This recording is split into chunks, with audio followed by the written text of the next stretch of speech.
What's up, great people, and welcome to episode 2 of your soon-to-be favorite podcast with your boy, Fabe. This is the Fabe Effect Podcast. And today, I'm going to get heavy. I know it's early on in the series, and you're like, dog, don't go that hard this fast, but sometimes you got to. So today's topic is family curses, cycles, and trauma. Curses, cycles, and trauma. Family trauma is something that is very evident. However, I think many people can be in disbelief that this curse or this thing was passed down unintentionally. A lot of times people think that you cannot innately inherit something, but as a child, I was researching, and as children, we are the most absorbent. Our minds are the most open. We're the most naive. We're also the most vulnerable we'll ever be in our life because we are developing. And in the developing stage, you don't really think about what's going in. You just know that you're trying to get as much information. Think about as your toddler age, you're trying to get as much information as possible so you can do what? Fit in. And the first people that you fit in with, family. So a lot of things are innately passed down to you because you didn't know that you were developing a bad habit, or you were seeing something that was wrong. Because when did we learn right from wrong? As a child. Who taught us right from wrong first? Our family, our parents. Their version of right and wrong is their version of right and wrong, and that's what they gave us. And so we don't know what we don't know until we realize we don't know it. I know that was a lot, but it's so true. We don't know what we don't know until we realize we don't know it. So a lot of times age and situations and things happen that make us realize that we don't know something. And a lot of time trauma, curses, cycles come from that part of our lives. We're realizing that, hey, this may not have been right. Although my mama did it, although my grandmother did it, I don't know if this is something that I should be doing. And sometimes we learn that thing after we made a mistake. Sometimes we learn it right before we make a mistake. Sometimes we have to make several mistakes before we can learn it. But we realize that these things are passed down to us, and what do we want to do? And we try to do is break the curse, but sometimes the curse breaks us. Woo! Sometimes the curse breaks us. What do you mean, Fabe? What I mean is sometimes something that you inherited from a family member could be so strongly present in your life that it takes away from who you are. And you then identify as that curse. You identify as that curse. So break it down a little more. Family members who, see sex early or sexualized early, because some women, some males develop early, especially our women. Sometimes women develop early, and they get talked to or said little things to by uncles, by cousins, by friends of the family. They're friends of the family, some serious friends of the family. And then they subconsciously become, a person that is identified by that thing and then makes that thing their identity. We have family members that go astray. They go into the sex world and they decide to strip, or they decide to do things to sexualize their bodies because they were told this. They were joked about this. They seen things and they saw scenes they shouldn't have seen. And now that's what they identify with, because mama said and daddy said and uncle called me cute and my cousin said, look how big my... Yes, all of that is a part of family trauma. A lot of times you don't even realize you're traumatized until you're an adult and you're making decisions, rash decisions, and you're trying to figure out, why am I doing this? Why am I taking myself through this? It started somewhere, and most likely it started in your youth. So sometimes you have to just accept that the damage has been done, but what are you going to do to fix it? What are you going to do to change the trajectory of your life? What are you going to do to move in a different direction, to break those curses, to break those cycles? And cycles are something that many of us take pride in sometimes. That's so crazy, is because something that is not as, detrimental could be something like, this is small, but it's something that I do. I save old grease oil, cooking oil. I know why, just buy some more, but I saw it as a child. My grandmother would put the cooking oil in the oven and store it until the next time she needed some oil, and she would use that cooking oil until it's burnt, or it's been used several times. But she did that, and she never told me to do that when I got older. She never said, when you get your apartment, you do that, or when you get a home, do that. I just did it because it's what I seen, it's what I inherited. And, with the world we live in today, where so many things are, germs and things are, getting in our bodies that we don't know they're getting in our bodies, something like that could be viewed as small, but eventually could affect long term. But instead of me looking at it like that, as a young person, I thought it was okay, and I just naturally did it myself. And that's sometimes how it starts with cycles. You just naturally do it because you saw it done. But just because you saw it done doesn't mean that it's the right thing to do. One thing that I had to accept at a young age was the way that God was dealing with my mom. And I had to not only accept it, but I had to relinquish her over to him. And then I had to learn from her behavior what not to do. Now, that's a lot for a 13, 14-year-old to take in. And we can get lost in trying to figure out what not or what to do, because some of these things are viewed cool or okay in somebody else's eye. And just growing up, I'm so glad I got into church early. I'm so glad that God sent me a group of people from Mount Jordan Baptist Church in Memphis, Tennessee, because it was at a time in my life, I was 12 years old. It was at a time in my life where I started to realize what was going on with my mom. I started to understand what was going on. And if you are asking, you're trying to figure it out, and I'm sure my mom is okay with this because she has an amazing testimony. But my mom was on drugs. She was on drugs heavy. She was living in the streets. She was, going down a bad path. And thank God for my grandmother. She took custody of myself and my little brothers.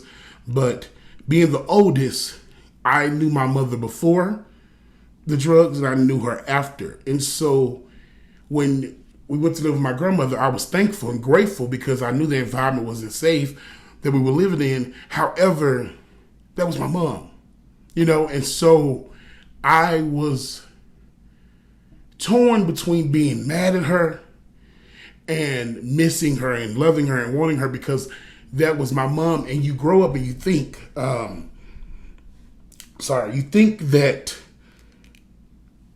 your love and your passion turns into anger because these people do things that you don't approve of or things that you probably wouldn't do yourself. But when that's your mom, that's your parent, you're going to always have love in your heart for that person.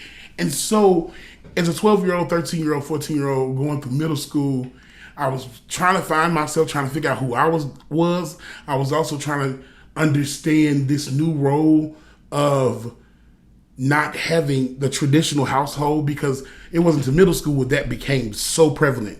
And that's when things like drugs was introduced on a young level, cigarettes and drinking, and all those things were coming up in conversation and in my young teenage life.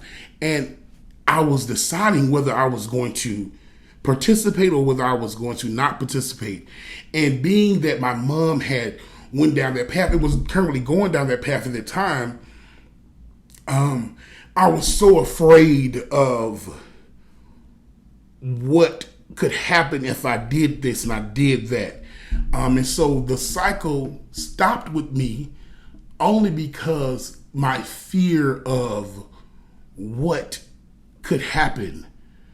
And not just what could happen to me, but what could happen to my younger siblings. Because I saw my mother, like I said, before the drugs and then thereafter. So I saw what it did to her.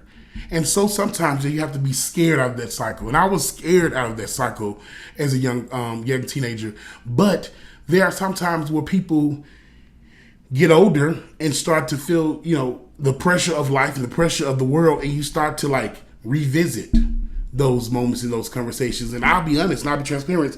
I have had moments where I revisited those thoughts of like, well, maybe if I do this just a little bit, or, maybe if I, dib and dab in this world, or people say that it takes you away from the world. So maybe I need to try it, or maybe I should go down that route. And I didn't go down those roads and I didn't do those things. But the thought was forever present because what? This is a cycle in my family. This is something that I've seen growing up, that I've processed, that is very relevant in my mind.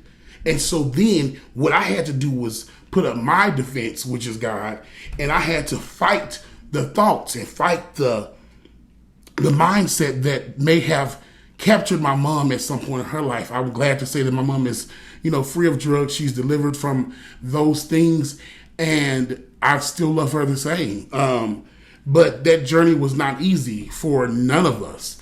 And one thing, like I said, about family trauma and family cycles, the key is to communicate. You have to communicate. If you're listening to my voice right now, if you're seeing my face right now, really think about the thing that's really plaguing your family. Really think about the thing that's really bothering your family, that's really messing y'all up, and be honest with yourself.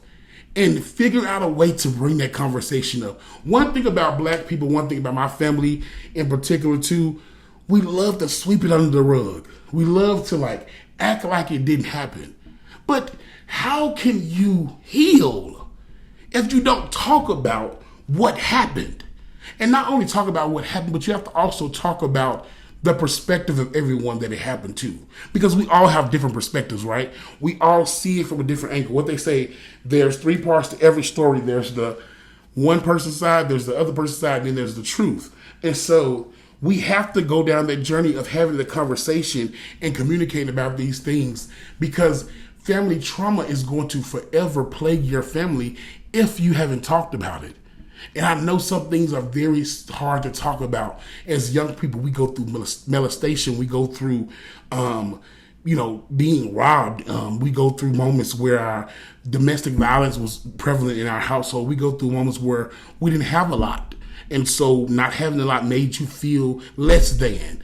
We go through all these things. All these things could be considered trauma. But all these things you can and you will heal from if you do the work. The Bible says faith without works is dead. And I make that so relevant in this conversation as well. Just because you are choosing not to go down the paths and not to go down the cycle, do the cycle of your family members, doesn't mean that you're not traumatized, and doesn't mean you don't need to work to let that go, because it's going to forever plague your mind, is going to forever be in your thought process. And we don't always have time on our side. So don't keep waiting for the right time, because you don't want someone to leave this earth and not know how you felt and you not know how they felt. So have those tough conversations. Be okay with communicating about it. Second thing, you must let it go. And when I say let it go, I don't mean forget and don't acknowledge that it happened, but you must not allow it to transition to your new path and what you got going on. One thing we do, I think, as human beings, naturally, we consider our past when we're making decisions for our future. We consider our past, and sometimes why are you considering something that happened to you that dictates where you're going, because it's not where you've been, it's where you're going. And if you're deciding to go this way, whatever went on this way went on that way, but now you're going this way. But that communication, you have to stop right there and let it go. I had to let it go. Even though, like I said, I was hurt sometimes, some things that I didn't understand, and moments where I did wish I had a mother instead of a grandmother coming to teach a parent conference, or I wish I had a mother instead of a grandmother doing certain things. But I'm grateful, I'm thankful for my grandmother. Don't get me wrong. But yes, you go through those moments where you see kids and you see other people with their parents, and you're like, man, what's going on? Why I don't have that? But as I got older, I couldn't keep using that as my excuse. Hello, somebody. I couldn't keep using that as my excuse. And you can't use that as your excuse. Stop using the trauma. Stop using the cycles to stop you from getting to where you're going. Because if you allow the things that have happened to you in your past to dictate your future, you will live in your past simultaneously with your future. And are you really getting somewhere if you're living in your past? If you're jumping from back to forward, trying to press on, but you're still going back and I remember this, I remember that. And the last thing you have to do, so I said you had to communicate. I said you had to let it go right. And the last thing you have to do with your family, change the conversation. Change the conversation, because it's time for the family to move on and make some new memories, make some new things that your family is known for. Don't accept the trauma. Don't accept what happened to you all as this is what our family is. This is as far as we've come because this happened. No, change the conversation, change the topic, change the scenery, change whatever you have to change to move your family forward, because family is everything, man. I promise y'all. I know I just got real Memphis right there, but family is everything, man.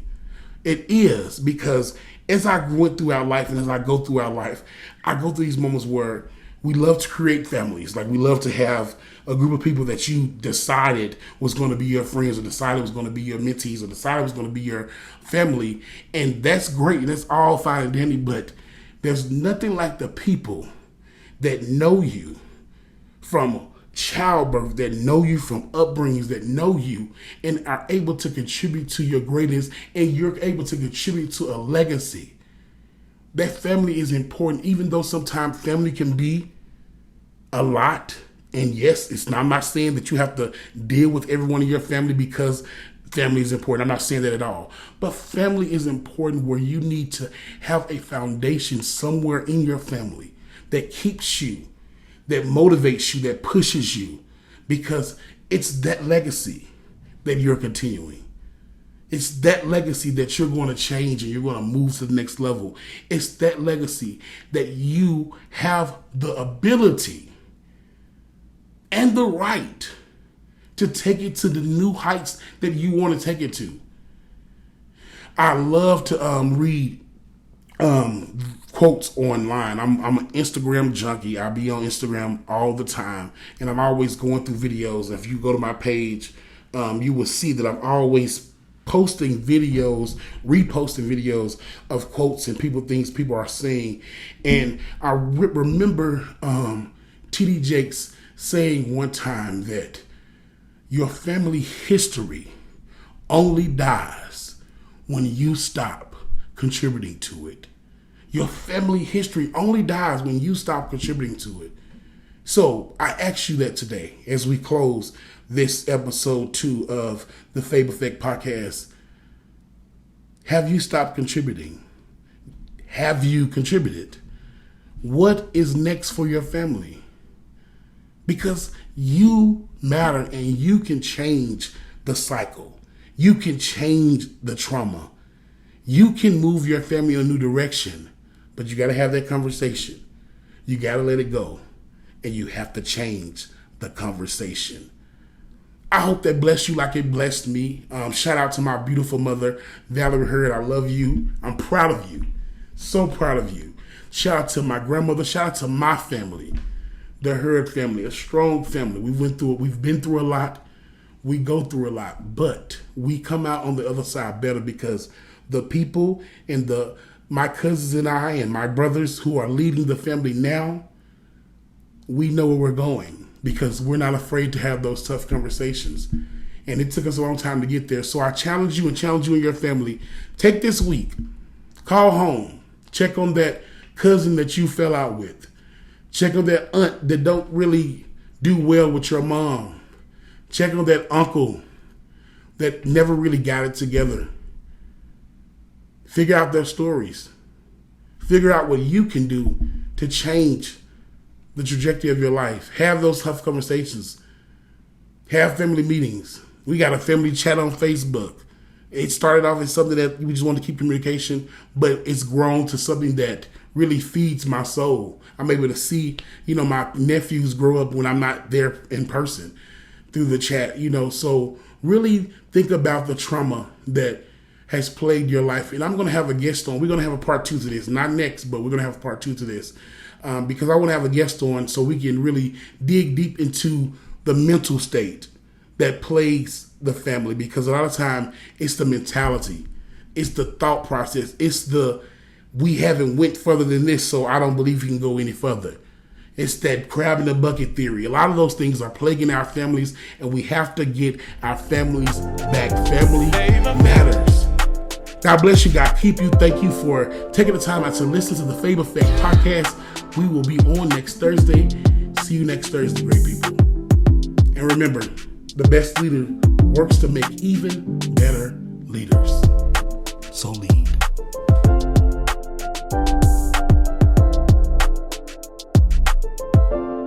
Come on. Just be a faith.